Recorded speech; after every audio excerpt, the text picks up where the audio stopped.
এই দেখো আজকে রথ নিয়ে বেরিয়েছে, সবাইকে রথের শুভেচ্ছা। এই যে বাচ্চা মেয়েটা দেখো নিয়ে যাচ্ছে, আর একটা দেখো এইদিকে আসছে, একটা ছেলে যাচ্ছে।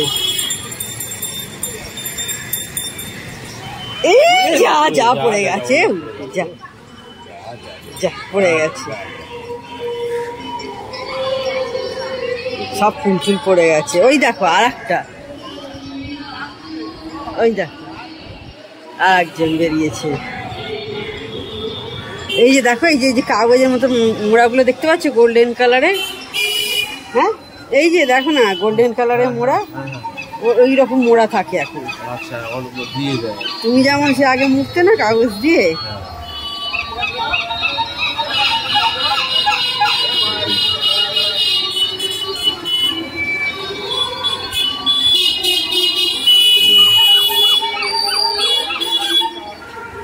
আমরাও ছোটবেলায় নিয়ে বেরিয়েছি, আমার মেয়েও নিয়ে বেরিয়েছে, আবার এদেরও এখন ভিডিও করছি।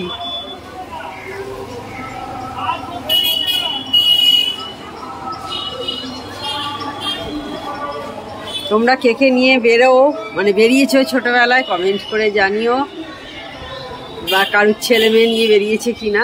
এটা আমাদের শ্রীরামপুরে আছি আমরা, আমাদের এখানে মায়ের রথ হয় তো সেই কারণে আজকে রথ, সেই জন্য দেখো আজকে জিলিপি দিয়ে ঠাকুরকে পুজো দেওয়া হচ্ছে। জিলিপি আর হচ্ছে দানাদার, বাড়িতে জগন্নাথ দেব আছে তো সেই জন্য সব ঠাকুরকেই একসাথে জিলিপি আর দানাদার দেওয়া হচ্ছে। Good evening. তো আজকে হচ্ছে রথ, বেরিয়েছি মানে রথে মেলায় যাবো না বা রথ দেখতেও যাবো না, একটু আমাদের কালীতলা বাড়িতে যাবো, ওইখানে বসবো, গল্প করবো, দিয়ে বাড়ি চলে আসবো। এই ব্যাস এইটুকু, কারণ রথের মেলায় আজকে খুব ভিড় হয়, সেই কারণে রথের দিকে আর আজকের দিনে আমরা যাই না, অন্য দিন যাই। এই যে দেখো আজকে রথের মেলার জন্যে, মানে রথের জন্য আজকে কিন্তু এদিকে ভালোই ভিড় থাকে, দেখতে পাচ্ছ কত লোক সব হেঁটে হেঁটে ফিরছে। বিকেলের দিকে আরো বেশি ভিড় ছিল।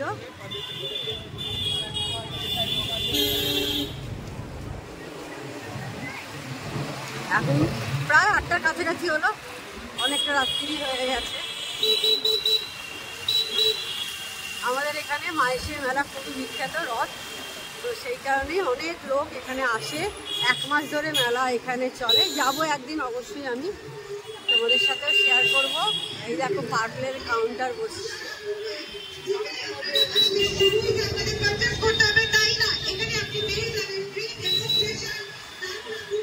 দেখো এখানে সব জল দিচ্ছে।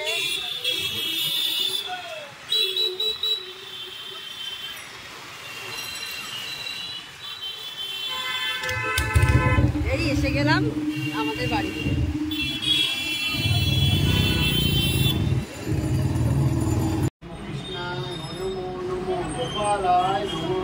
মাধবায় যাদবায় কৃষ্ণবায় নমো, নমো কৃষ্ণায় নমো নমো গোপালায় নমো, মাধবায় যাদবায় কৃষ্ণবায় নমো, গোপাল বিশ্রাম নমা বিশ্রাম। আমি হাত কাপড় টিপে দিয়ে শুনি, গাইতে পারি। এই যে এইদিকে করো মা, ও মা গো এদিকে করো। এই যে মা এসছে, ভাই ওখানে পুজো করছে দেখলে, এই যে মেয়ে এসছে,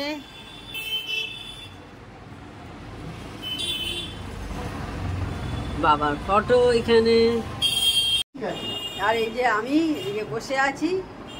আর এই যে রাস্তা দেখো, আমাদের জানলা দিয়ে এই রাস্তা দেখা যায়, এই যে দেখতে পাচ্ছ সব লোকজন যাচ্ছে। এই যে জিলিপি এসছে রথের দিন, এই যে দেখো মা দেখাচ্ছে, দিদি ওখানে শুরু করে দিয়েছে, আমার মেয়েও বের করছে জিলিপি। এই যে আমার হাজবেন্ড এসছে,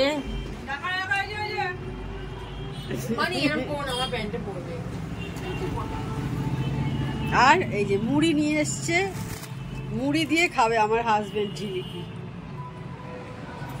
তবে এতটা ভেবো না যে পুরোটা খাবে, 1 প্যাকেট মুড়ি খাবে না, লুজ পাওয়া যাবে না, সেই কারণে প্যাকেট কিনে নিয়ে চলে এসেছি। আর জিলিপি ভাই নিয়ে এসেছে, জিলিপি ভাই নিয়ে এসেছে। নাহলে ছোট ছোঁয়া নিলে ছোট নোয়া নিতে পারো, যেটা বলবে। ভয় লাগছে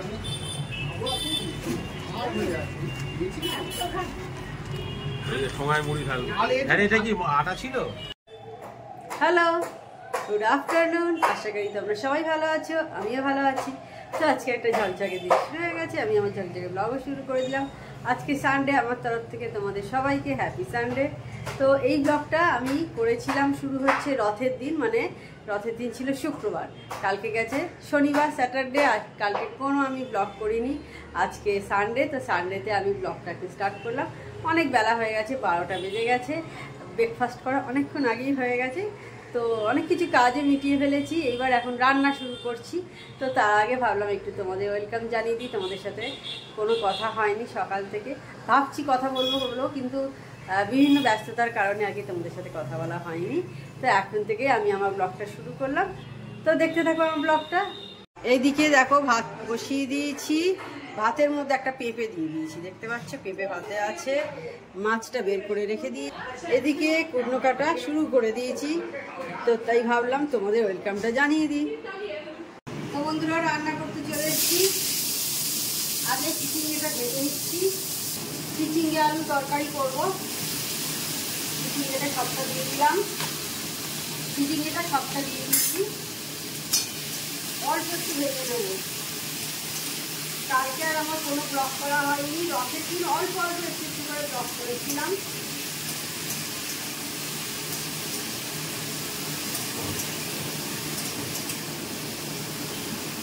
যে রথ দেখতে গেছো, কার এরিয়াতে রথ হয়, রথ মোটামুটি সব জায়গাতেই হয়। আর এবারে তো দীঘায় হয়েছে, আমাদের এখানে খুবই দীঘার, আমাদের মায়ের সাথে রথ হয়, ওখানেও অনেক লোক জড়ো হয়েছিল। আমাদের কাছেই, আমরা শ্রীরামপুরে থাকি, আর মাহেতে আমাদের এখানেই রথ হয়। আমাদের রাজ্যে এসেও তুলেছি, সব বাচ্চারা রথ নিয়ে বেরিয়েছে।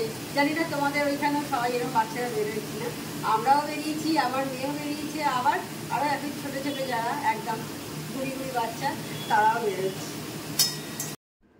রান্না করছি, আর রান্না করতে করতে আমি গোত্র সিনেমার এই গানটা শুনছি, আমি তোমার ছায়ায় ছায়ায় মাছিমা। তোমরা অনেকেই হয়তো এই গানটা শুনেছো এবং অনেকেরই হয়তো খুব ফেভারিট, আমার খুব ভালো লাগে, তোমাদের সাথে শেয়ার করলাম। বন্ধুরা, আজকে দই পোনা করব। তো দেখো, দই আগেই আমার মাছটা নুন হলুদ মাখানো ছিল, হলুদটা না মাখালেই ভালো হতো। আমি এই যে রসুন থেতো করে রেখে দিয়েছি, সেইটা দিয়ে দিচ্ছি। 100 টক দই আছে, সেটা দিয়ে দিলাম পুরোটা। আদা দিলাম এতটা, আর দিচ্ছি হচ্ছে পেঁয়াজ। তো যেহেতু এটা টক দই আছে, তো আমি হাফ চামচ মতো একটু চিনি দিলাম, নাহলে টক টক মতো লাগবে। নুন দিলাম, আন্দাজ মতো দিচ্ছি আমি আপাতত। আর এতে তো হলুদ পড়ে না, শুধু আমি লঙ্কার গুঁড়ো দিচ্ছি। মাছটাও হলুদ না হলেই ভালো হতো, কিন্তু আমার আগে থাকতেই মাখানো থাকে, তো সেই কারণে। এইবার আমি দেখো ভালো করে মাখিয়ে নিচ্ছি, দিয়ে মাখিয়ে ম্যারিনেট করে যতটা সময় পাবো আমি আগে তরকারিগুলো সমস্ত করে নেব, নিয়ে তারপর আমি এটা করব। এখান থেকে অনেকটা জল বেরোবে, এতে আর জল প্রচুর লাগেও না, অল্প একটু জল দিলেই হয়ে যায়। আর আমি মাছটা কীভাবে করবো তোমাদের সাথে শেয়ার করব। ভালো করে মাখিয়ে রেখে দেবো। এবার আমি বেশ অনেকক্ষণ মাখানো থাকলে এটা কিন্তু ভালো হয় টেস্টটা। আমি এইভাবে দই পোনা করি, তোমরা কিভাবে করো আমি জানি না, আমি এইভাবে দই পোনা করি। তো দেখো, আমার সব রান্না হয়ে গেছে, একদম শেষে আমি মাছটা করব। মাছটা ম্যারিনেট করে রেখে দিয়েছিলাম, বেশ অনেকক্ষণ হয়ে গেল, একটু দেখো জলও বেরিয়েছে দই থেকে। আমি এবার এইটা দিয়ে দিচ্ছি কড়াতে, আমি কোনো তেল কিচ্ছু দেবো না। দেখো এই অবস্থায় আমি মাছটা দিয়ে দিলাম, এবার একটা ঢাকা দিয়ে দেবো, এটা হয়ে যাবে। রান্না করছি আর গান শুনছি, এটা হচ্ছে গোত্র সিনেমার আমি তোমার ছায়ায় ছায়ায় বাঁচি মা, এই গানটা আমার খুব ফেভারিট, আমার মনে হয় তোমাদেরও অনেকের ফেভারিট। আমি রান্না করি আর গান শুনি মাঝে মাঝে। বন্ধুরা আজকে সানডে, দুপুরবেলা এই জাস্ট খেয়ে উঠেছি, 3টে বেজে গেছে। আজকে দেখো মেঘটা হয়েছে, খেয়ে উঠে জাস্ট বারান্দা একবার এসেছি জামা কাপড়গুলো তুলতে।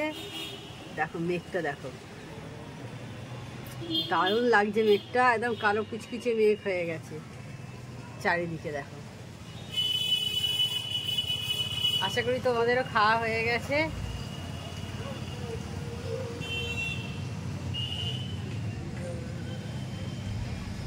দারুণ লাগছে না দেখতে বলো আকাশটা? আর এই দূরে একটুখানি নিউ কলকাতা দেখা যাচ্ছে।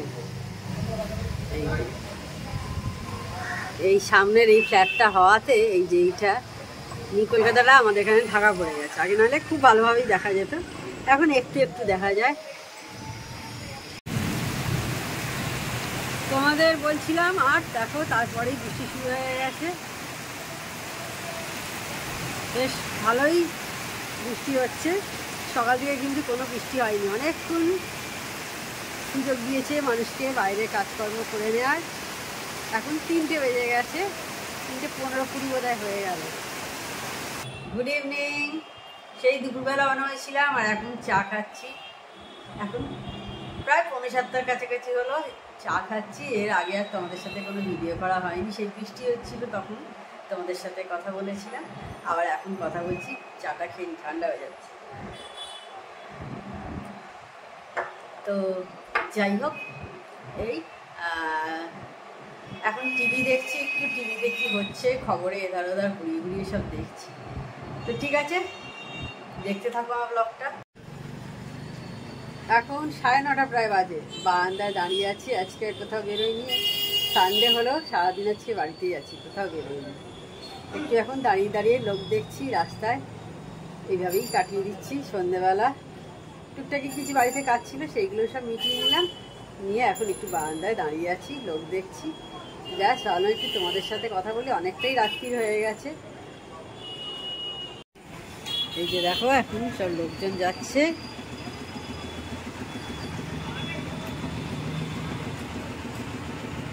এখানে ফুচকা বিক্রি হচ্ছে দেখতে পাচ্ছ, এই যে ছাতা, ছাতার নিচে যেটা আছে ফুচকা, এদিকে ফল।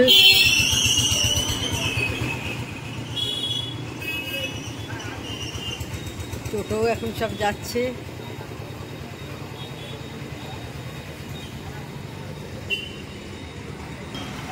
আর এইদিকে হচ্ছে বটতলা, এই যে সোজা। তো তখন তোমাদের বললাম 9:30 বেজে গেছে, এখন প্রায় 10:15 কাছাকাছি হলো। কোথাও বেরোয়নি আজকে, বললাম তোমাদের। তো মুখটা এখন একটু ক্লিনজিং মিল্ক দিয়ে পরিষ্কার করে নেবো। আমি এটা ডেলি করি, কিন্তু তোমরাও কিন্তু প্রতিদিন, সে যদি ক্লিনজার না হয়, কেউ যদি পছন্দ করো ফেস ওয়াশ করতে, তাই করবে।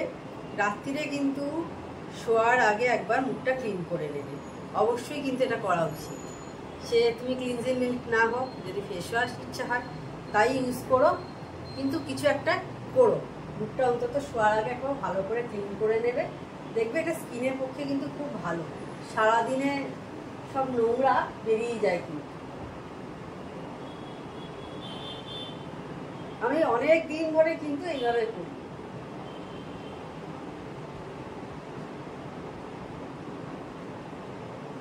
শুধু ভালো ভালো প্রোডাক্ট ইউজ করলেই হবে না, স্কিনটাকে ভালো রাখতে হবে, তবেই স্কিনটা কিন্তু গ্লো করবে। আর গলাটাও ক্লিন করে নিতে হবে। আমি হাতটাও ক্লিন করে নিচ্ছি, এই যে একটু এইভাবে ক্লিন করে নিই। পায়ের পাতাও আমি ক্লিন করে নিই, দিয়ে এই টোনারটা ইউজ করছি। এটা বোধহয় কোরিয়ান টোনার সম্ভবত মনে হচ্ছে। হ্যাঁ, কোরিয়ান টোনার। এই যে দেখো এখানে লেখা আছে। টোনারটা অ্যাপ্লাই করার পর অল্প একটু নিয়েছি তালুতে, অল্প একটুখানি টোনারটা অ্যাপ্লাই করার পর একটু রেখে দেবো। এইভাবে অ্যাপ্লাই করে নিতে হবে, ঘষবো না কিন্তু, স্কিনেতে রাফ করবো না, জাস্ট অ্যাপ্লাই করে নেওয়া, হালকা হাতে করে নেবো একটু অ্যাপ্লাই। হাতেও আমি অ্যাপ্লাই করে নিলাম, দিয়ে একটু রাখবো 1 মিনিট মতো। তো আমার টোনার লাগিয়ে প্রায় 1-1.5 মিনিট মতো আমি ছিলাম, দিয়ে আমি রাত্রে এই ক্রিমটা ইউজ করি। কোনো নাইট ক্রিম বলে নয়, এটা এই ক্রিমটা আমি ইউজ করি। এটা হচ্ছে ফেস শপের রাইস ক্রিম, দেখিয়ে দিলাম তোমাদের। এইটাই আমি ইউজ করি, শীতকাল ছাড়া সারা বছর রাত্রে আমি এটাই লাগাই। দেখবে স্কিন যদি ভালো থাকে বেশি কিছু স্কিনে লাগাতে হয় না, এটা ওটা সেটা, এমনি স্কিনটা কিন্তু গ্লো করবে। যদি প্রতিদিন আমরা স্কিনটা এইটুকু মেনটেন করতে পারি, রাতে শোয়ার আগে একটু মুখটা ক্লিনজিং মিল্ক দিয়ে হোক বা ফেস ওয়াশ দিয়ে একটু ওয়াশ করে নেওয়ার পর, মানে ক্লিন করে নেওয়ার পর, তারপর আমরা যদি একটু ময়েশ্চারাইজার টোনার অ্যাপ্লাই করি, খুব ভালো থাকে। দীর্ঘদিন স্কিনটা কিন্তু খুব ভালো থাকবে। প্রচুর কিছু লাগাতে হয় না, যার যা আছে বাড়িতে সেই ক্রিমটাই ইউজ করবে। আমি যেগুলো ইউজ করছি সেগুলোই যে ইউজ করতে হবে তার কোনো মানে নেই, কিন্তু কিছু একটা করো, ভালো থাকবে, দেখবে স্কিনটা খুব ভালো থাকবে।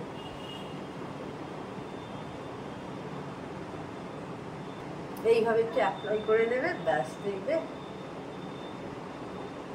আর রাতে কিন্তু অবশ্যই শোয়ার আগে, খাওয়া দাওয়ার পর আর একবার ব্রাশ করবে। আমি ক্লাস 6-7 থেকে কিন্তু রাতে ব্রাশ করি। আমার মা দিদি করতো, তাদের দেখে দেখেই আমারও হ্যাবিট হয়ে গেছে, প্রতিদিন করি। তো যাই হোক, তাহলে আজকে ভিডিওটা আমি এইখানেই এন্ড করছি। আমার চ্যানেল যদি তোমাদের ভালো লেগে থাকে তবে অবশ্যই আমার চ্যানেলকে তোমরা সাবস্ক্রাইব করো, লাইক করো আর শেয়ার করো। আর যেসব বন্ধুরা এখনো পর্যন্ত আমার চ্যানেলকে সাবস্ক্রাইব করোনি তারা চটাপট আমার চ্যানেলকে সাবস্ক্রাইব করে দিও। Tata, good night, sweet dreams.